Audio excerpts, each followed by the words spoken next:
આગામી 7 જુલાઈએ અમદાવાદ શહેરમાં નીકળનાર ઐતિહાસિક ભગવાન જગન્નાથજીની રથયાત્રા દરમિયાન કોઈ અનિચ્છનીય બનાવ ન બને તે માટે અમદાવાદ પોલીસે ખાસ એક્શન પ્લાન તૈયાર કર્યો। સાથે જ રથયાત્રાના રોડ પર ક્રાઇમ બ્રાન્ચ અને મહિલા પોલીસ દ્વારા પબ્લિક સેફટી એક્ટ હેઠળ 1278 જેટલા સીસીટીવી કેમેરા લગાવવામાં આવ્યા। ક્રાઇમ બ્રાન્ચે 1500 જેટલા લોકેશન રથયાત્રાના રોડ ઉપર આઈડેન્ટિફાઈ કર્યા છે। સાથે જ રથયાત્રા પર ક્રાઇમ બ્રાન્ચ અને અમદાવાદ પોલીસ દ્વારા સિવિલ ડ્રેસમાં પણ બાજ નજર રાખવામાં આવી રહી છે।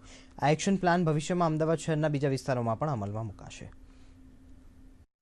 સારો રિસ્પોન્સ મળ્યો છે, પોઝિટિવ મેસેજ ગયો છે અને જો અમને પોઝિટિવ રિસ્પોન્સ નહીં મળ્યો હોત તો આટલી સરસ કામગીરી નહીં થઈ શકે। એટલે દુકાનદારો તરફથી, પબ્લિક તરફથી ખૂબ જ પોઝિટિવ રિસ્પોન્સ છે। પબ્લિક બી જાણે છે કે આ પબ્લિકની જ સલામતી માટે છે અને રાતના સમયમાં બી આ કેમેરા ચાલુ રહેશે। આ અધિનિયમમાં જોગવાઈ છે કે 24/7 એટલે નાઇટમાં પણ આ કેમેરા ચાલુ રહેશે। એટલે પબ્લિકની બી સલામતી છે, સામાનની બી સલામતી છે, એમની public property as well as private property તમામની સલામતી છે। એટલે ઓવરઓલ અમને ખૂબ જ પોઝિટિવ રિસ્પોન્સ છે। આશરે 1 મહિનાની અંદર 1100 થી પણ વધારે સીસીટીવી કેમેરાસ આટલા સ્થળો ઉપર લાગી ચૂક્યા છે અને આ કેમેરાસ કાર્યરત છે।